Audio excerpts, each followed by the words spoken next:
Welcome to an episode of 3 Men in a War Game, except it's just 2 men in a war game. You know me, I'm Kevin. Hey, and this is Potter. Hey, so we're missing Paul tonight. That's okay. Yeah. Paul's doing some other things, so we'll keep it going and get some new content out to you guys. For sure. I think it's a good time to do that too, because we just watched day 1 of Mini Stravaganza from Atomic Mass. So we can do a quick rundown of what we saw, initial impressions, what we thought, cool things, stuff like that. Yeah, it was a cool day. I mean, it kicked off with Crisis Protocol, and then we got to see a little bit of some Legion teasers and some X-Wing, a little bit of information from X-Wing. So, and of course, there's 2 more days, so who knows what else we'll get to see over the weekend. But they gave some good teases today. For sure. And obviously lots more to learn as the weekend goes on, but it is Friday and we wanted to record some initial impressions. Or Thursday. Yep. It's Thursday. Wow, man. Yeah, it's Thursday. That Labor Day weekend really messed us up. Yeah, dude, this is a weird week. Anyway, so let's talk about Crisis Protocol. I think is the one that's most exciting to both of us, right? Like, right. You play a lot of Legion. Paul plays a lot of Legion. None of us really play X-Wing, but you and I both play MCP, and we're pretty stoked. Oh yeah, today I thought was a really good day for what they saw. So it wasn't anything that we didn't know was coming. So correct. Basically, we got to right. Yeah, we'll hopefully see some new stuff tomorrow. But today, we got to they did their panel to play live, and they went over. They had 2 of their game developers and one of their sculptors on the live stream today, going over like their concepts for Hulkbuster and Miss Marvel. And, how it, got to where they are now, which was really cool to see some of that insight. Yeah, it was actually really neat. I was working in a computer lab, and I had it on in my earphones, so I wasn't watching it, but I was listening to the sculptor talk about the mechanics of sculpting and how, you can cut a one-piece model as long as you don't violate the plane of the metal molds because they're using, injection molded hard plastic.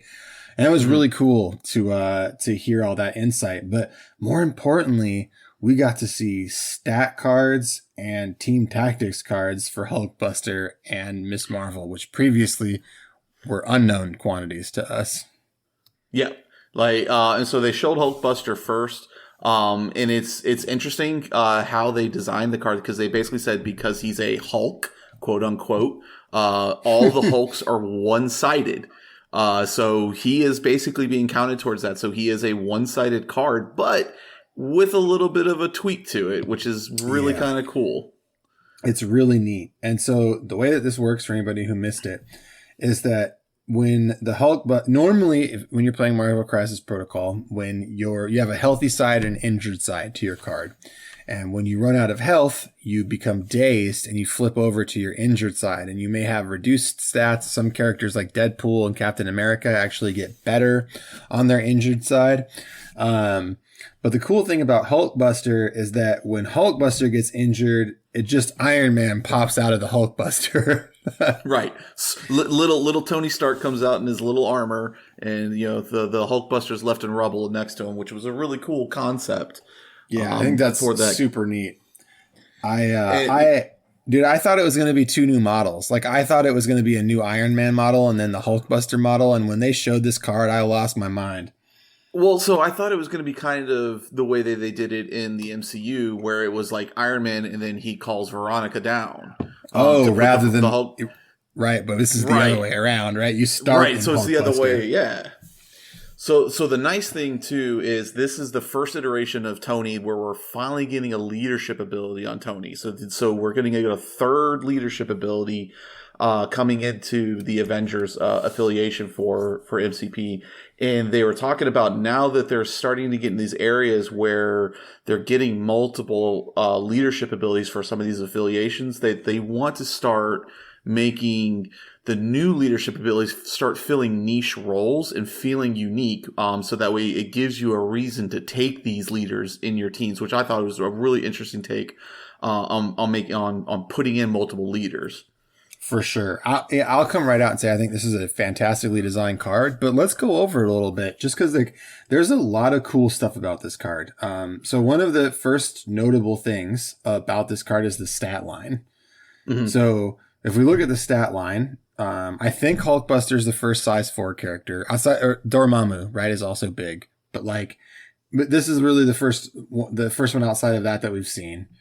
No, I think Black Dwarf is size 4. Oh, is he? All right. I think so. And maybe Hulk then too, I guess. But big character, 6 threat, right? That's huge. But also 13 life. Like, this is a big card. So yeah, you get 6 threat, which is the upper levels of threat in the game, which is for people who don't play MCP. That's like your points. When you pick a mission, your missions range from 14 to, I think, is it 20 threat? 20 is the highest. 20. I think it's somewhere around 20. It's been a while since I've gotten that high, but I think so. Yeah. And so having 6 threat be tied up in one character is a lot. Usually the most you take is 1 5-point model, but there are other 6 threat models like Thanos. And Dormammu's 8 threat. So there are characters that do creep up into the higher threat levels, but having an Avengers leader at 6, that's fairly new. Yep. That's not, their affiliation's usually been more the moderate to cheaper side of points. Yeah. And certainly your life is life in this game is generally, you have between 4 and 7 hit points. That's usually the range. So 13 that's a big pile of health, especially when you consider the next line, which is 4-3-3. So we've got 1 above average defense and 2 average defenses. Yep. So yeah, he's 4 physical, 3 energy, and 3 mystic for his defense. Yeah. So and then he's coming in with 2 attacks as well too, which is nice. Yeah, you want to go over his builder, because I think his builder is really cool. Yeah, so his builder is a range 3, and it's coming in with 6 strength for 0 power, like most builders are. And then so it does the typical, after the attack is resolved, he gets the amount of power equal to the amount of damage that he's dealt. So that it does the typical. But the other cool thing is that if he doesn't actually do any damage, he still gains 1 power. Which is good. Not normal. Like, most people don't have that. So that's a really unique thing to him. You usually get one or the other. It's like after the attack resolves, gain 1 or gain 1 for all damage dealt. And he gets the best of both worlds. So that's really cool. But I think the last line in the builder is also fascinating, right? Yeah. So because of how big he is and with those repulsors, he has the ability to push people away. So, you throw a Hulkbuster into someone that's camping an objective token, have him run in on his builder, he's already pushing you away. Right. And he also comes with hit and run as a superpower, which helps play into his builder. So, if you have that 3 power already, pop that, he gets to move into combat, make a free attack, push you off, and then he can do it. Then he still has 2 free actions afterwards to do what he needs to do, which is then push bigger bases off of them if he needs to. Like, he's got some flexibility. Yeah, he can really stick and move. And the cool thing about the push too is that most push effects, especially on builders, are tied to a specific die roll. And there's one of the dice faces in Marvel Crisis Protocol is the wild side, and generally pushes are tied to wilds, and you get to resolve this push on the builder no matter what. Yep, he just does it.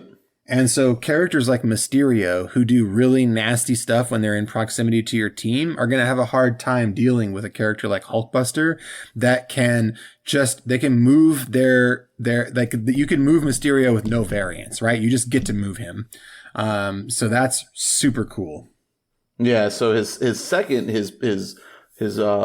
ability coming in here for the one that allows him to use the power is Meteor Punch. And I want to say this attack is bananas for 3. It is absolutely off the rocker bananas. Yeah. So, I mean, it's 3 power. It's range 3 coming in at strength 8. Which means you roll 8 dice, unheard of for 3 power. This is probably the best power for dice roll I've seen in the game so far. It's insane. Well, I'm sure someone will prove me wrong, but it is a very good value, this attack. Yeah. So I mean, it's first bullet point. And Schick explained this in the live stream today about the reason why this power is the way it is, because they wanted Hulk to feel like he's meant to take on the big boys that where they power up by taking damage. You know, targets like Hulk, Dormammu, like big boys like that. So the first line is the target character does not gain power for damage dealt by this attack. So Which you're is throwing huge. that's yeah, because you're throwing 8 dice, and if you get any of your rerolls in there, you are doing the potential 8 damage, which is causing that target to not gain power, which means they're gonna be flat hitting you back. Right. And that's a big part of this game is the seesaw, right? So a core part of this game is that when you take damage, you gain power. And this character's like, nah, like, yeah, right. And this is again an attack for 3 power. Yeah, and so like so the next thing they're doing is, and all this is innately. No wilds are needed for any of the abilities on this attack as well too. Well, so the next explosive is wild. Or sorry, explosive is wild. So the next one though, yeah, the next one is if you do damage and the target is size 4 or less, which most models are in the game, you're going to be able to pick them up and throw them. Which, again, is madness because throws in this game, pushes are one thing. You can push things, but throws have the potential to do damage. Yep. So when you throw a character, it does damage to the character thrown based on what they hit, but it also does damage to the character they hit. So you could throw an enemy into another enemy, and also medium throws are not common. No, they're not. So it's usually short throws. So he's throwing something big too, right? Up to size 3. So you can throw Kingpin. No, he's got size 4. He can pick up Hulk. Oh, size 4 or less. Holy crap. He basically can pick anything up except for a building. Yep. Absolute madness that he can just throw anything he wants. And then on a wild, you have explosive, which is saying before damage is dealt, other enemy characters within 2 suffer 1. So when you were saying that this is the attack that they want to kill the big boys, this is especially heinous because the big characters, the characters with big piles of health and high defenses, also have big bases. Mm-hmm. And so range 2, which is 4 inches, from a big, like a 65 mil or a 55 mil base, or is 45 or 65. Those are big bases, man. And you are really, really like, there's a lot of threat extension from this, that explosive trigger. Yeah. So he's going to have the ability to do some, death by 1,000 cuts to those, those AoE ability that he's got there if you get those wilds. But I mean, he's going to put a hurting on anything he comes in contact with. Yeah. Mm-hmm. So let's talk about that leadership ability though. Hey. Yeah, so it's called, Hulkbusters. So when an allied character would suffer damage from a collision, so throws, from any type of trajectory, you're reduced the amount of damage suffered by 1. Which is pretty crazy. And it allows for some pretty cool new tactics, I think. Oh, yeah. And the nice thing about this is that, so as we already went over, like, it not only because he's got a separate card for Little Tony, this leadership ability does, transfer over to him when he's in the little armor, not in the Hulkbuster armor. So they want to make sure that carried over as well too. Mm-hmm. And then for superpowers, like we said, he's got hit and run, which plays really well into the heavy repulsor blast combo. And then he's also got Now I'm Mad, which is a 3 power ability, which allows him to pick up any terrain size 4 or less and throw it within 2 medium. Same as his Meteor Punch. But he's now he's able to pick up terrain, so he can build up your daily bugle building and chuck it at somebody. Yep, and this is important, right? For people who don't play Marvel Crisis Protocol, the reason this is so cool is because it doesn't cost an action.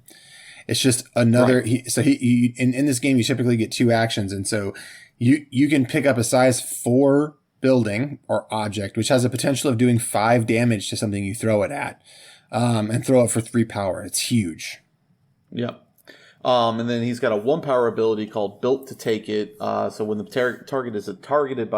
when the character is targeted by an attack, it may use the superpower, reduce the amount of damage dealt by it by 1. which is pretty much the same as Friday AI, which old core box Tony has as well too. So it's keeping in with that theme of Iron Man having that that damage reduction that he's got. The difference is here you pay for it, right? Correct. This one you pay for it, whereas Little Tony, the original core Tony, you get it for free because that's his unlimited ability. Yep, you just shake damage. And so the next part of this is the enhanced support systems. And basically, this is a lot of text here. But rather than reading it, basically is when you run out of health with Hulkbuster, rather than flipping to the injured side, you set Tony Stark down in standard Iron Man armor within range 2 of the Hulkbuster, and then now that is the active character, and Tony Stark is in play as Iron Man rather than the Hulkbuster. So your leadership stays the same. That's cool. Mm-hmm. Now the only thing is that his defenses go down way down a lot. So yeah, we talked about 4-3-3, and we go to 2-2-3. So he's going more to his standard Iron Man defenses, which are not great. He's also only got 5 health, so pretty fragile. Yep. And so basically, this gives Hulkbuster with Iron Man just a combo of 18 health together, which is still a lot. It's a chunk. When you think about it. It's a big chunk. Now, but his builder is weaker because now, like Charles was saying earlier, where usually you got one or the other. This goes down to if this attack. So rapid repulsor blast is what he gets as his builder, and after this attack is resolved, this character just gains 1 power. So that's it. And there's a reason for that. When we get further down in his card, we'll understand why he only gets to get that. But the cool thing, he does get a free push. Yep, he does get his free push, and then he can also rapid fire on a wild, which will allow him to attack again. Mm-hmm. So yeah, and like you said, he keeps his leadership ability. But the big thing about his card and why it's going to be so slow for him to build is because for a 10 power, which is the most power you can have on a model, essentially, if you get it to the point where you can build up 10 power, he can call down additional Hulkbuster armor and put the Hulkbuster back on the table. And be fully healthy. Healthy. Brand new backup at 13 health with the Hulkbuster, but it costs 10 power. Which so if you're doing it with just his builder, right? Just his builder, it takes you 5 turns. Really? Well, not 5 turns, because it like 3 turns, right? If you hit every attack, it would be 3 turns to get rapid fire and trigger rapid fire every time. That's what I was about to say. You got to get that rapid fire in there for that. But so if you do that, that's what I think I did the math earlier. It's 36 points of health, because essentially if you call the Hulkbuster a second time, Tony's going to pop out a second time. That's right. Yeah. It basically, I mean, if he pulls the Hulkbuster back down, you're not clearing him off the table. Like, he's not going to die in the game. Yeah. It's gross. Yeah, it's pretty great. I think it's one of the coolest abilities I've seen, especially like there are very few 9 and 10 point models or 10 point abilities. Bob's Bazooka is one of them. And now always have a backup. And this always have a backup is such a cool thing. Yeah, it's thematic. I like it. Again, it ties to what, again, I've not seen the Hulk, so I haven't read any of the World War Hulk armor, or comics where we first saw the Hulkbuster armor come out. So I'm only familiar with it with the MCU, but like in that, you're like, again, when Hulk rips his arm off, he's calling down extra parts from the satellite. So, which is really cool. Go to sleep. I showed my son, when I showed my son the when they released the model, out on Twitter, I showed my son. He was like, "Oh my God, I have to have that." I was like, "All right, now you have to see this." And I went on YouTube and like pulled up the go to sleep. So now anytime he sees Hulkbuster, that's what he says. I wish the name of Meteor Punch was go to sleep, but that's okay. Yeah. That would have been funny. That was so funny.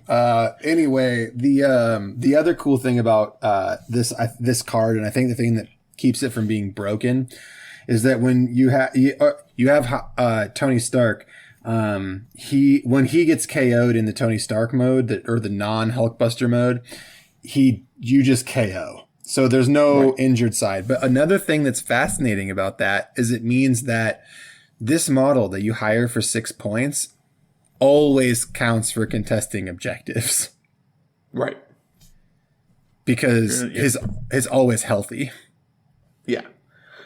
So you're never going to get rid of him off of those objectives unless you actually fully KO him. Yes, because the way that the game works is when you're controlling objectives in Marvel Crisis Protocol, the first thing you do is count the number of healthy models that are contesting. And then if there aren't any healthy models contesting, you check for injured models contesting. But there is no injured state on this model. So he's always contesting healthy, which is a huge deal in this game, especially when you go into the later turns. Yep. So I think that all those things combined make this a very cool, and for me, auto buy model. Like I don't care what this model costs, I'm buying it. Yeah, I mean the thing is he makes me want to play Avengers again. For sure. It just looks like fun just to bring him around and throw it around. Because I actually think he's going to be really, like, throw him in with a Captain America leadership where all of his powers are reduced by 1 point. Yeah. I will imagine him in Criminal where he counts for 2 while he's standing on an objective. Get out of town. Yeah, throw him in a Kingpin list. Crazy. Nuts. It's going to be really fun. It's gonna be interesting to see some of it. But the cool thing too is they showed some of the tactics cards that are going to be coming with them. So what they showed for Hulkbuster is he gets the Helios Laser Bombardment. Mm-hmm. So this is an unaffiliated card, so you can always take it no matter which faction you have the Hulkbuster in, or regular core Iron Man, because this the specifically says during Tony Stark's activation, any number of allied characters may spend power to play this card. Tony Stark may use the Helios Laser Bombardment attack shown above once this activation. So they're now starting to throw in tactics cards that are now making your older models that much more relevant because they're going off of their secret identity, or in Iron Man's case, just Tony. Right. But, so now it's like, cool, I could take this card and run core Iron Man and have him have this new ability. Right. And now he's a much more useful 3-point model when you bring him in with this card, right? Yeah. Yeah. Because it's basically, the attack ignores line of sight. And then the defender does not benefit from cover because it's essentially a laser. It's a set laser being shot from space. So cover doesn't matter. And then the amount of, you add dice equal to the amount of power that's spent. So it's 2 base. Plus 2. Yeah. Right. So so it's 2 base plus whatever power any of your characters play. And there's no range. It's not like characters within range X of Tony. It's like all the power you have on the table, you could spend on this attack if you wanted to. Like if you had 10 power across all your characters, you go, all right, cool. I'm just going to wipe the board clean, take all 10 powers, and I'm just going to do 12 strength attack on that model right there. We talked about Kingpin before, right? About bringing Iron Man into a Kingpin list. But this is also like really good anti-criminal tech, because in this game, when you clear a model with a leadership ability, it stops the leadership ability from being active. And Kingpin is notoriously hard to get off the table. This changes things a little bit because you can just orbital bombardment him. Like if you can knock, like for example, you focus down Kingpin and knock him down turn 1, and then turn 2 or turn 3, Helios laser him. And now all of his models that are on the table aren't counting for 2 anymore while they're contesting objectives. It's huge. Yeah. And then just like, with Hulkbuster's other abilities, with the AoE ability, with the meteor punch, he's got a wild on this for sweep and clear. Same thing, models within range 2 of the target suffer 1 damage. So again, you throw that and target that on a big base character like Kingpin, like Hulk, like Dormammu, you're going to be doing some damage to people that are around them. Yeah, this is a crazy card. I don't think it's busted. I just think it's not. nuts. It's going to be hard to pull like the super Kamehameha off with this. Yeah, you're not going to live the dream. And believe me, so I was playing with Maddie Murdoch the other day, and I rolled 30 dice, right? So I played the Devil of Hell's Kitchen, which is an attack that Daredevil has that he targets all of the enemies within range 2, and he adds 2 dice for each one of those. And each one of them had all webbed up and were slow. So it was 2 dice to start, added 2 dice for all webbed up, and there were 3 enemy models in range. So I was 10 dice per character I was attacking. Total hits, 12. Yeah. Like, you know what I mean? Like, it is like you can roll a huge pile of dice in this game and not necessarily hit a ton. So that's why this card isn't broken, is because the variance. But boy, it's going to feel really good to be like, look at your board state and be like, I really need to get this model dead. And given that every dice is 50-50 to hit, right? Because you have your two hits, your crit, your wild. If I need to hit 7 times, I better roll 14 dice. And you can do it. If you have the power on the table, right? If you have 12 power sitting on the table, you can roll 14 dice. Yeah, it's crazy. And also, Will Pagani, one of the developers, asked if you get any crazy Helios attacks off, please tag him on Twitter, or he wants to hear the stories. Yeah, dude, I want to hear the stories. Dude, yeah, I do too, yeah. It's such a cool card. I can't. I'm sure they tested the absolute shit out of this card. And to me, like I said, it doesn't feel broken. You can only use it once. In this game, most characters have their healthy and dazed side, so that most you're gonna kill a character that was already on the way out, or you're gonna daze a character that was healthy, right? So it's fine. This card is fine. Yeah. I just think it is super thematic and fun. Yeah, I can't. Now that the card's been leaked, my son better watch out, because like I've got some revenge from him KOing two of my characters in one turn with Thanos. So I'm gonna just proxy Hulkbuster and go after him, because he's like, oh, I'm always playing Thanos now. Yeah, well, Thanos is great. I'm like, all right, buddy, here comes Hulkbuster. Let's go. Yeah, it's about the time Avengers got some murdery characters too. This is the first like truly murdery. I mean, binary form Captain Marvel is pretty murdery, but like this guy is, he's Hulkbuster just right off the bat, man, he's killing things. Yeah. All right. So the other cool thing, so we got a support card with them as well too. Mm-hmm. So this card's called Fallback. Again, it's unaffiliated, and it's a reactive card. So when an ally character is attacked, before damage is dealt, you may spend two power to play this card. This character may advance small away from the attacking character. So you're not going to get to ignore the damage. The damage is still coming into you. But the cool thing about this is, if you are about to be KO'd or dazed, you can back away. And if you're holding an objective, if you're holding on to something and you have to drop it when you get KO'd or dazed, you're now being able to move away and drop it safely, so that way your opponent can't get to it, which is super good. Yeah, and there's a lot of other things too, right? Like there's a lot of things that are like triggered follow-up attacks and all sorts of stuff that this can mess with, right? So knowing what your opponent's able to do, you can really foil an opponent's plans by playing this at the right time. Like you may cause them to not have a useful second attack. Like there's lots of cool stuff, because advancing away short can pull you out of range 2.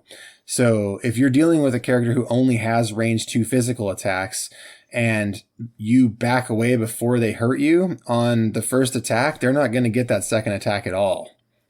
Pretty cool. Yeah, it's a good card. Also, it's got rescue on it, so confirm rescue in the future. Yeah. Oh, yeah. And the other cool thing about Fallback is any character can use it, right? It's unaffiliated, reactive, and anyone can spend it. So it's just all around a good utility card. Yeah, it's a good one. So then we go from there. We got to see Miss Marvel, which I know a lot of people are super excited for. And I know you especially. Me. Yep. Yeah, I was like, so I know this is your girl. So why don't you take it off, man? This is your girl. So go ahead. So Miss Kamala Khan here, very cool. I think one of the coolest things that they did is they showed the monopose small version of Miss Marvel months before they spoiled the actual full details of the kit. And the cool thing about it is it was a very static pose. And now that we know that it was a static pose because it was a single piece model, so that they were able to engineer this big, huge embiggened version, it's amazing the way they revealed it. Like, such a great way to rile the community up. Also because she has the stupidest tactical rock. Anyway. Right. But again, I think that was more like MC or Atomic Mass Games like trolling us, since everybody likes to complain about it. It's also an iconic Miss Marvel pose. Like, if you read G. Willow Wilson's run, her initial run, like, that is an iconic pose. I mean, isn't that like the pose she's in on the cover art for the very first issue? Yeah. That first run that G. Willow Wilson wrote. Yep. Yeah. So the cool thing about Miss Marvel's card is, like Ant-Man and Wasp, she has a morphing ability. So unlike Iron Man, where he changes states from Hulkbuster to Little Iron Man by being dazed, this is more like the Ant-Man and the Wasp, but where Ant-Man and the Wasp go from normal size to super small, Kamala goes from normal size teenager to embiggened, which is her inhuman ability to get very large and stretchy. And the abilities on her card are amazing. First of all, she's a utility character. I think we'll call that right off the bat. Mm-hmm. One of the better 3-point models we've seen in a long time. So generally your slots, right, when you're looking at your slots, is you've got your 2-point models, which you're usually bringing to either pad out a roster or fill a 2-point hole, right? Because you want the characters and you only have 2 points left to spend. Then you have your 3-point characters, which are your baseline characters, 4, which are like your super heroic level models, 5, which are big models like Ghost Rider. I think Doctor Strange is a 5-pointer, right? And then you get up and then you get up into your big models like 6, 7, 8 points. But Miss Marvel at 3, perfect utility. She's got pretty good defense spread. We talked about how it was really good that Hulkbuster had 4-3-3. Well, at a 3-point model, she's got 3-4-3. So she's got above average energy defense for a 3-point model. That's great. Right off the bat, really good. And also, the 2 most common types of attacks in the game are physical and energy. So having high energy defense is super valuable. Miss Marvel is size 2 when she's normal and size 4 when she's embiggened. That's extremely relevant because if you're near characters that can push and do lots of fun stuff, embiggening yourself so that they cannot push or throw you is a totally cool strategy. Yep. All right. So her attacks. She's got a builder in both states, and it's just one attack in both states too, really. And so her normal size is Morpho Punch because she's stretchy. So it's a range 4 power. So very average stats. And you get 1 point, of power no matter what happens in the attack. But the cool thing is that on a wild, she has a really neat push in that if the character is size 2 or less, she pushes before damage is dealt, and she pulls them toward her. So amazing, right? So you can pull models out of position, and anybody who's played against the Gwen knows how bad that can be. Like being pulled short toward a character that's pulling around on the sidelines at range 4, super aggravating. Yeah, I mean, because that helps her too, like reposition for your bigger hitters to get in there on their activation too. And in general, pushes toward are usually like, especially for characters like Miss Marvel who don't want to be in the melee, they want to be on the outside. Pushes toward are a lot easier to resolve. Like pushes away can be tough because a lot of times what you're doing in this game is you're positioning yourself so that you're touching something else, whether it's a piece of terrain or one of your other models, so that you can't be pushed or thrown into them. Right. And the cool thing about the pulls or pushes directly toward is that it counteracts that strategy, especially in a model like Kamala, who is designed to not be in the melee with her range 4 attack, right? Yep. So No, super I'm cool. looking at that ability, and I'm like, Spider Friends would be good with Venom in there Yeah. with Oh yeah. I mean, in the Spider-Man list. she is a shoo-in for Web Warriors lists, man. She's going to be Mm-hmm. like a very common take in Web Warriors for sure. Um, so also on her card, she has the ability to embiggen. So this is your ability to change from your small model to your big model. And that costs 3 power to do. So you replace the model. Also, we had an official ruling today. I read that if you can't replace with the model, that if the model doesn't fit, you can't do the ability. So that's cool and thematic, right? If she can't fit into the space she's going to grow into, she can't grow. Yeah, makes sense.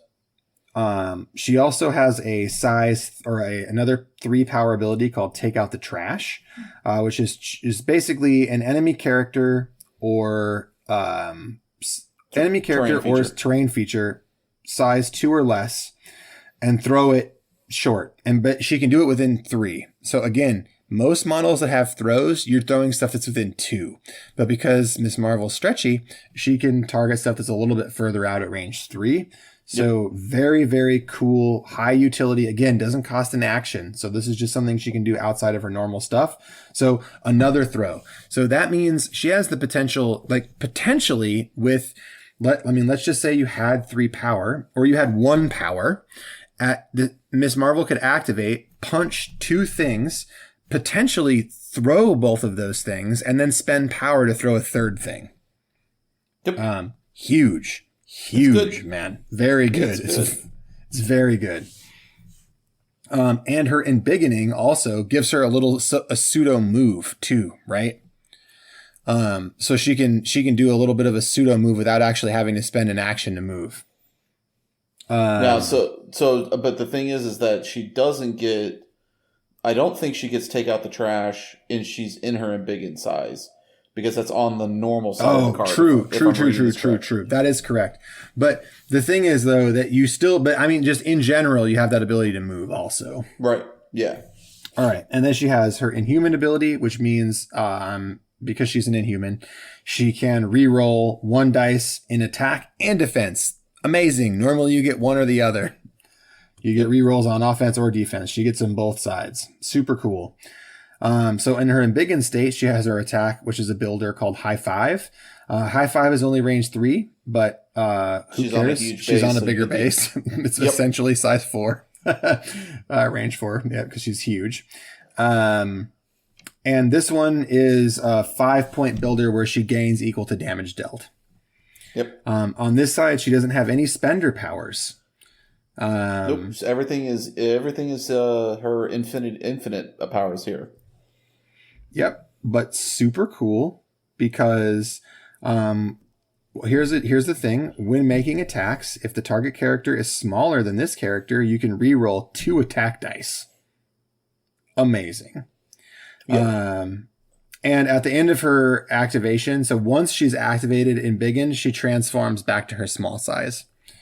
And the reasoning they gave for this is the way that they designed her. The theory that they were going with their design is that this is Kamala early in her career, and so that is exactly right. She was on a timer; like she could only use her powers for very limited times.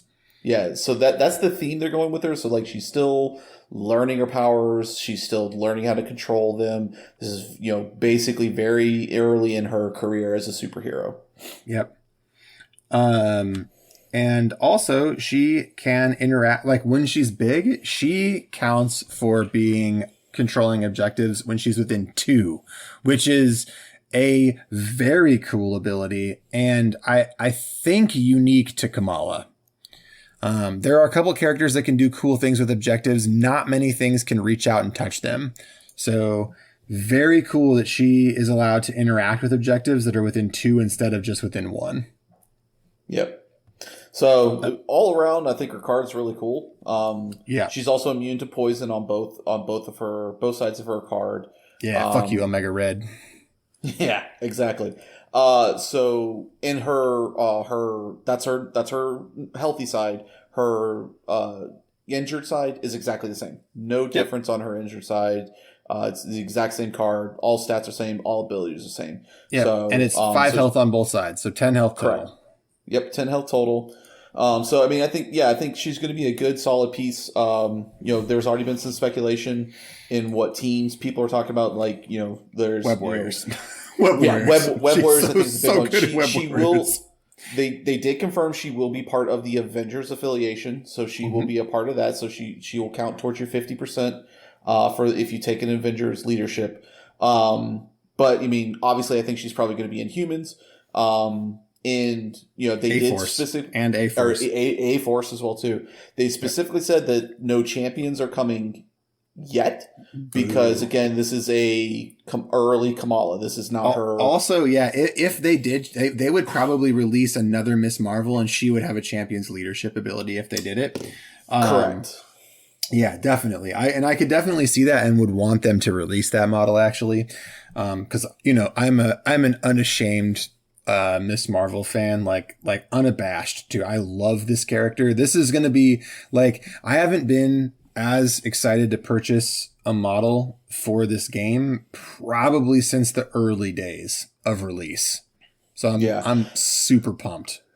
I mean, between Miss Marvel and Hulkbuster, I have to buy 4 boxes because I'll have to buy 2 of each. Because my daughter wants Miss Marvel, my son wants Hulkbuster, and of course I want both as well too. Expensive. Yeah, it's going to be... Well, I won't be buying them all at one time. Cause these kids are going to have to learn to wait because that's the downside of getting my kids into this game. Like, I'm like, it's pricey, but I'm glad you're having fun. Yeah. And I don't think we need to go into Soup because we're already like 40 minutes into talking. We don't need to go too far into her tactics cards. But I do want to call out that the fan club card, which is her card that interacts with Captain Marvel, is amazing. It's so thematic and it's so fun and it ties into the comics so well. It is just an amazing card. Yeah, essentially what it boils down to is depending on what Carol does for her abilities, whether Danvers Special, Binary Form, or Rocket Punch, Kamala gets to do an ability with her, which is really cool. And then she also gets an ability with Miles on a different tactics card called Better Tomorrow, where essentially the both of them get to throw each other around and position themselves much better across the field, which is really cool because, again, bringing in some of that early champions, fluff with working with Miles. Yep. And man, the art for the Better Tomorrow is so good. And again, that's just more of that stuff into Web Warriors too, right? She was going to be so good into Web Warriors. Yeah, she's going to be a fantastic addition to the game. I can see her doing really well in Humans as well too, with Lockjaw helping feeding power to her to help. Yeah, I'm thinking about in Humans, I'm thinking about bringing Carol into a Web Warriors list, which I've never considered before. So there's just like tactics card. yeah, man, hell yeah. Me, I like to play. I don't play this game like competitively. I play it very fluffily. Right. And like just the idea of like having Captain Marvel show up to help the Web Warriors out for some reason, just like, oh man, it hits me just right. Yeah. I love it. So that was pretty much all the MCP stuff for it, and so the next 2 ones they didn't go into. So Legion, they didn't have a lot. There will be an additional Legion stream on Saturday, but basically what we got at the beginning of the stream was the confirmation that there is going to be a crime syndicate faction being brought into Star Wars Legion. So they did show a quick trailer. You've got Maul's Death Watch with Gar Saxon. Pre Vizsla, I think, is in there as well too. I think they saw you're getting Pikes, Black Sun. And essentially these guys are going to work as mercenaries. They can either be played as their own faction, or you can take them as individual units to, into your separatist army, your Republic army, or whatever you want to do. So that's how they're going to work. They didn't give a lot of other information on that. But the trailer is up, so go to the YouTube channel, check it out. The Pikes are really cool. Dallas was painting them up in the stream, and they're fantastic sculpts. The Maul stuff, like the Mandalorian armor dudes with the the Death Watch guys. The Death Watch stuff with the Dathomiri spikes, dude, are so rad. And you're getting a new Maul model as well too. Mm-hmm. And I bet Go It's ahead. You go for it, because I know what you're going to say. It's got the dark saber. It definitely has the dark saber. Sabine is no longer the only one. So cool. I don't even play Legion, and that's super exciting. I'm excited for it. I know you guys aren't real. I know you and Paul aren't big on the mercenaries, but I'm excited for it because it allows me to get Maul without collecting separatists, because I don't want separatists. But now I can bring Maul into my armies and play with him, for fun. Dude, I'll be into it if they bring Zero the HUD in. You know what it is. But also I think they're going to guarantee sell me a model if they reveal a Hondo model this weekend. Yeah, I'm pretty sure, because I'm hoping we get now that we know a crime syndicate is coming. I'm like, okay, dude, he's a pirate. Let's just give him to us, please. Just give him to us. They have to give us a Hondo model. There's no way they won't do it. And I would love. The question is whether or not they reveal it this weekend. Yeah, and what I would love for them to do is to go back and give maybe alternate cards to other models that, like Boba Fett. 1,000% they will. So they did. Yeah, so Boba Fett, Cad Bane. They did all of that with X-Wing. I think you should expect that will happen when they release Scum and Villainy for X-Wing, because when they released Scum and Villainy, they had previously released, for example, the Fire Spray, and it was an Empire only. Right. Yeah, and as soon as they released it, they released the cards so that you could use the Fire Spray as the cards and the templates, so you could use it as a Separatist. Or not Separatist, as a Scum and Villainy. And so I don't doubt, I think you should expect, I think, that you will get that same level of support for Legion. I don't know why. It would be stupid not to. Yeah, because right there, I've already got Bosk, I've already got Boba Fett, which now this gives me a reason to pick up Cad Bane, because Cad Bane is one of my favorite characters from the Clone Wars series. I absolutely loved every single arc that Cad Bane was ever in, even in the Bad Batch stuff that they put him in later on. So good. He's one of my favorite characters. Dave Filoni did such a good job with creating that character. That gives me a reason to go and buy this guy now, because I didn't have one before, because I didn't play Separatist. But if they do that, now I've got a reason, which hypes me up big time. Yeah, absolutely, 100% agree.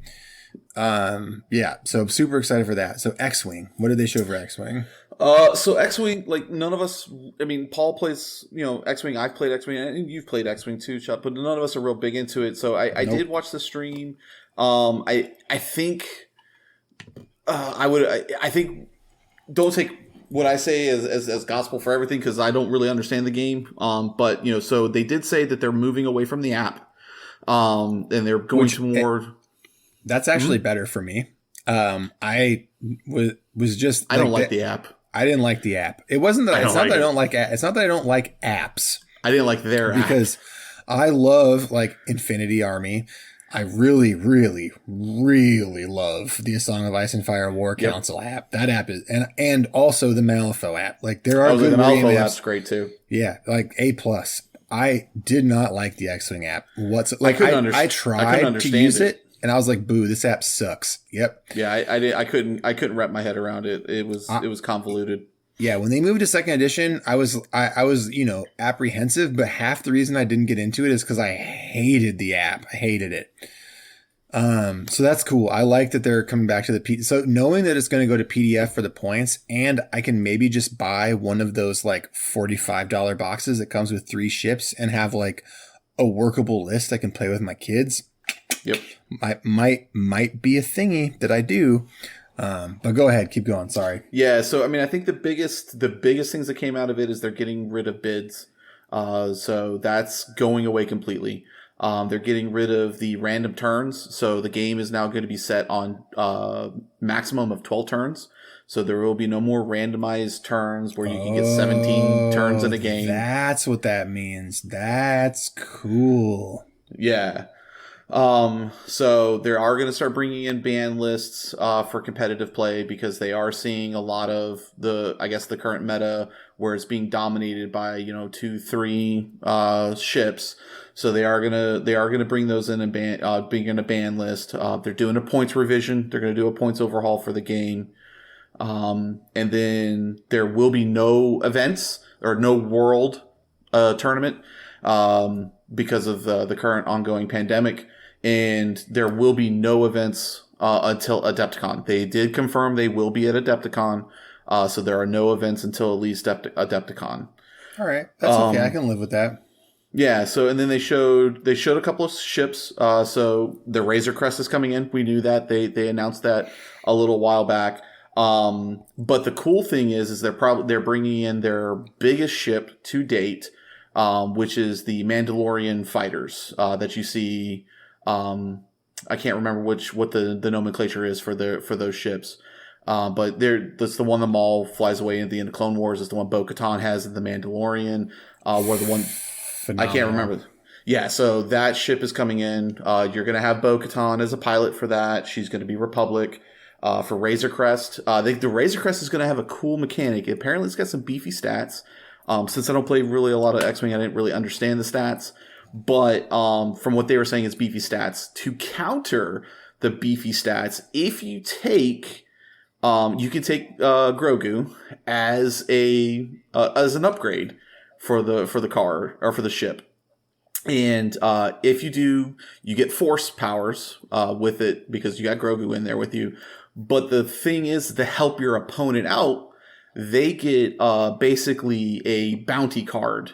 So 2 pilots get to basically put a bounty out on the Razor Crest and will get auto lock-ons if the child is the upgrade on the Razor Crest, which is really cool and thematic. Very thematic. Yeah, that's awesome. Yeah.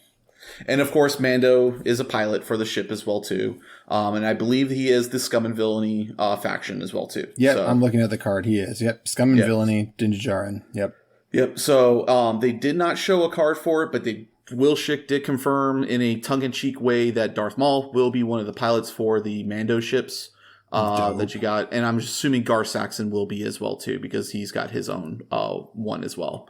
Makes sense. So those are coming out for ships. They said expect those out within the next 18 months or so. Those 2 ships, because they were pretty much one of the last things that FFG worked on. So that's pretty much the biggest things for X-Wing. And then they kind of cut a couple other hobby seminars up on there. So big day. A lot of things to go. That's just day one. That's just day one. There's 2 more days of this. Maybe we'll hop back on the mic and record a little part 2 because there's a big event that's going to happen with missions and cool stuff for each game. Yep. They're going to show the next 4 to 5 months of Crisis Protocol releases. So we're in for some real fun stuff starting tomorrow and Saturday. Yeah, and for those people that are looking for that Armada, they did say there is no Armada announcements coming from this. Armada's not dead. Basically, I think FFG is looking at just doing some reprints of the older ships, getting the game back into better of a working condition under them, and then moving forward from that point after they get some of the reprints out of the ships. So I would, I would expect probably, because of how licensing works with Disney and with Lucasfilm and everything else like that. I would expect you to start seeing some Armada announcements post Adepticon. After that time period, I think they'll start having some news then. If I were a guessing or betting man, that's when I would think that they might start making some noise about Armada. And that seems totally fair, to be perfectly honest with you. So all right, yeah. So that's it, man. So any thoughts on any of that, Chopz? Final thoughts for me is that I think maybe if I go back in history, I could tell you that Crisis Protocol would be my main game. Starting back maybe at when I saw it at Gen Con first, but I really didn't know that I would stick with it as my main game for so long. It's really become the core game I want to play. If I want to play a minis game, usually I'm wanting to play Crisis Protocol. And I couldn't be more excited for the future of the game. I think AMG continuously knocks it out of the park with this game, and I hope they continue to do so for years.